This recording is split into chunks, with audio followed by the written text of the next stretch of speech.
Reflexão bíblica. Segunda carta de Paulo aos Coríntios. Capítulo 6. Escolhas importantes na caminhada cristã. Em 2 Coríntios 6, Paulo nos apresentará como cooperadores do reino de Deus. Dirá que trabalhamos juntos a Deus. Trabalhamos com Ele e por Ele. Por isso, o apóstolo apresentará quais as adversidades e perseguições a serem suportadas por amor a Cristo. Mas deixará claro que, embora enfrente todas elas, garante aos irmãos que as suportem, por causa de seu valor inestimável. Encerrando, ele aconselhará os coríntios a estarem puros, santos, a abandonar o jugo desigual com infiéis e abandonar práticas mundanas, ambientes mundanos e muitas vezes pessoas mundanas. Contexto histórico. Acompanhamos Paulo falar sobre a habitação terrena e a casa eterna, isto é, o corpo humano e o espiritual. Ele aborda esse tema para falar que enquanto estamos aqui estamos longe do Senhor, mas em breve essa distância será retirada. Por isso, devemos viver pela fé. Os nossos olhos devem ser postos em Deus. Se fizermos isso, a nossa vida será dirigida pela vontade de Deus e estaremos prontos para o tribunal de Jesus Cristo. Acompanhe a seguir o estudo de todos os versículos de 2 Coríntios 6. Colaboradores do reino. Versículo 1. Então nós, como colaboradores dele, rogamo-vos também para que não recebais a graça de Deus em vão. Receber o apostolado de Paulo como algo genuíno envolvia acolher como verdade seu evangelho da graça de Deus. A expressão, em vão, pode ser uma referência ao distanciamento de uma profissão de fé que era apenas aparente, e não verdadeira, e assim ir para a eternidade longe de Cristo, 1 João 2 verso 19, ou, não desenvolver um caráter semelhante ao de Cristo, nem fazer boas obras por ter uma vida de apostasia, assim, ter suas obras queimadas quando Cristo a julgar, 1 Coríntios 3 versos 12 ao 14. Eu tenho ouvido e socorrido. Versículo 2. Porque ele diz, em tempo aceitável tenho ouvido, e em dia de salvação tenho socorrido. Eis aqui agora o tempo aceitável, eis aqui agora o dia da salvação. O contexto maior de Isaías 49 verso 8 era a restauração que Deus concederia a Israel, o povo do pacto. A citação de Paulo mostra que ele acreditava que esse tempo chegou agora, com a vinda, morte e ressurreição de Cristo. As expressões, agora e dia de salvação, se referem de maneira geral ao tempo entre a primeira e a segunda vinda de Cristo. Em particular, elas se referem ao momento em que uma pessoa ouve as boas novas. Não deve haver demora em responder. Sem ocasião de tropeço. Versículo 3. Não dando em nada ocasião de tropeço, para que o ministério não seja culpado. A expressão, não dando em nada ocasião de tropeço, é uma referência ao caráter e às ações de Paulo, abertos para quem quisesse ver. O ministério da reconciliação compensava todas as dificuldades que Paulo suportou. A lista dos versos 4 ao 13 não é uma autorrecomendação, como a dos falsos mestres em 2 Coríntios 3 verso 1, e sim um panorama das ações de Paulo como um ministro designado por Deus, provando o caráter e a origem de seu ministério. Os sofrimentos por Cristo. Versículos 4 e 5. Mas, em todas as coisas, aprovando-nos como ministros de Deus, na muita paciência, nas aflições, nas necessidades, nas angústias, nos açoites, nas prisões, nos tumultos, nos trabalhos, nas vigílias, nos jejuns. O livro de Atos relata casos específicos do sofrimento de Paulo. Esta parte da lista inclui experiências fisicamente dolorosas. De uma perspectiva humana, estas experiências foram inúteis e desnecessárias, a menos que o Evangelho seja verdade. A recompensa.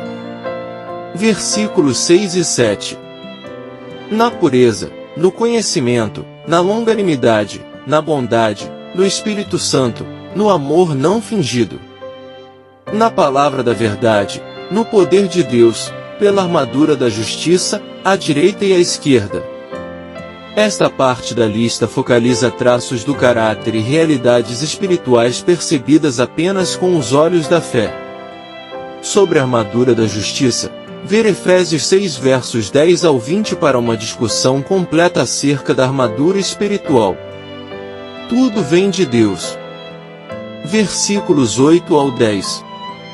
Por meio da honra e da desonra, por meio da má fama e da boa fama, como enganadores, porém verdadeiros, como desconhecidos, porém bem conhecidos, como morrendo, e eis que vivemos, como castigados, e não mortos, como tristes, mas sempre alegres, como pobres, mas enriquecendo a muitos, como nada tendo, e todavia possuindo todas as coisas.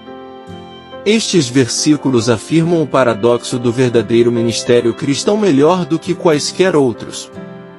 Paulo registrou 9 contrastes entre a fragilidade humana e a evidência do poder de Deus. Ver notas em 2 Coríntios 4 versos 8 ao 9.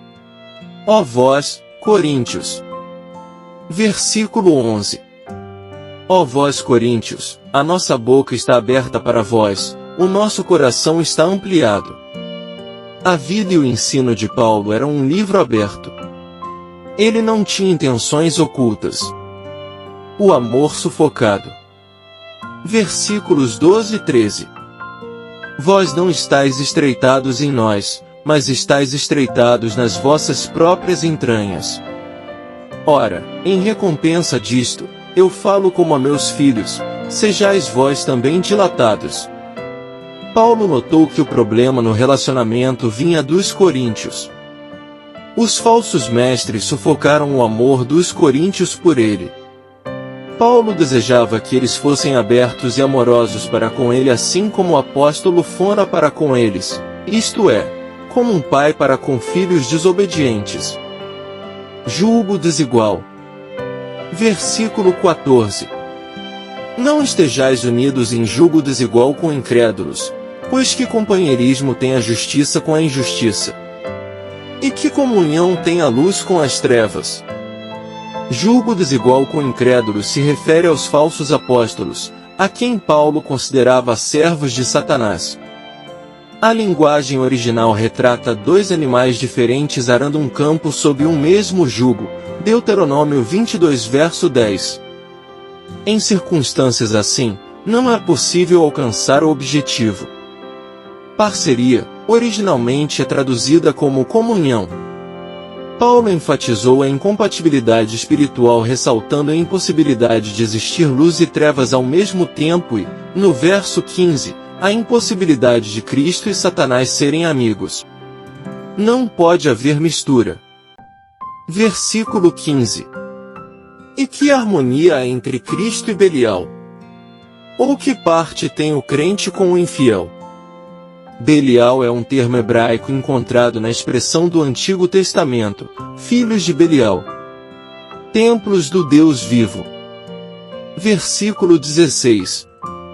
E que acordo tem o templo de Deus com os ídolos? Porque vós sois o templo do Deus vivo.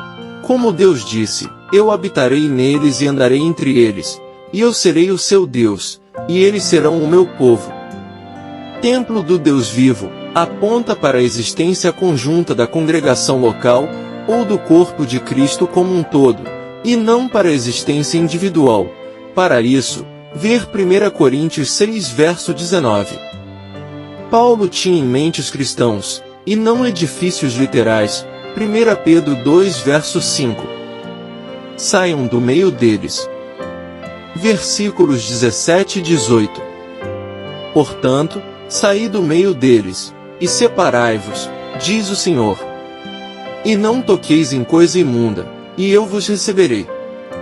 E serei pai para vós, e vós sereis meus filhos e filhas, diz o Senhor Todo-Poderoso. Estes versículos reúnem alguns textos do Antigo Testamento. O verso 16 aparece pela primeira vez em Levíticos 26 verso 12, sendo repetido em Jeremias 31 verso 33. Trata-se da promessa de Deus de estar presente junto a seu povo do pacto, que agora se cumpriu em um novo pacto instituído por Cristo, Hebreus 8 versos 7 ao 13. O verso 17 cita Isaías 52 verso 11, referindo-se à santidade futura de Israel, quando o povo será restaurado a favor do Senhor. O verso 18 aparece pela primeira vez em 2 Samuel 7 verso 14, na promessa do pacto de Deus a Davi, mas é repetido em Isaías 43 verso 6. Nestas passagens, o Senhor prometeu um relacionamento familiar com seu povo. 5 importantes lições que podemos aprender em 2 Coríntios 6. Cooperação com Deus. Paulo nos apresenta como cooperadores de Deus. Nós trabalhamos junto a Deus. Isso nos ensina a importância de trabalhar em parceria com Deus em nossa vida espiritual e em nosso ministério. Resiliência nas adversidades. O apóstolo apresenta as adversidades e perseguições que ele suportou por amor a Cristo. Isso nos ensina a importância de ser resiliente e persistente em face das adversidades. Pureza e santidade. Paulo aconselha os coríntios a estarem puros, santos, a abandonar o jugo desigual com infiéis e abandonar práticas mundanas. Isso nos ensina a importância de buscar a santidade em todas as áreas da nossa vida. Viver pela fé. Paulo fala que enquanto estamos aqui estamos longe do Senhor, mas em breve essa distância será retirada. Por isso, devemos viver pela fé. Isso nos ensina a importância de viver pela fé e não pela vista. Evangelização. Os ensinamentos de 2 Coríntios 6 nos lembram da importância de evangelizar os incrédulos e ter cuidado ao compartilhar a mensagem de Cristo. Isso nos ensina a importância de compartilhar o Evangelho de Jesus a todas as pessoas. Conclusão. Concluindo, que capítulo! Como Paulo se preocupa com seus filhos em Corinto, e como nos deixa pérolas de sabedoria através de suas cartas. Aprendemos aqui que, mesmo em meio a tribulações, Paulo nunca se deixou levar por outras doutrinas, mas seguiu firme no que Cristo lhe revelou até o fim. Assim como os sofrimentos do Mestre caíram sobre ele, também caíram as recompensas e o poder, vindos da parte de Deus, através de seu Espírito Santo que, como Jesus prometeu, nos consola, convence, perdoa e capacita. Ele é a melhor companhia, ele é o nosso amigo fiel, o Paráclito, o companheiro. Não precisamos de doutrinas que afaguem nosso ego, nossos erros. Devemos nos afastar daquilo que nos separa de Deus, que é o pecado. Não há como haver amizade entre luz e trevas, entre o pecado e a santidade, entre o mundo e o reino de Deus. Façamos uma escolha. Graça e paz por parte de nosso Deus e Pai, e de nosso Senhor e Salvador, Jesus Cristo, estejam sobre nossas vidas.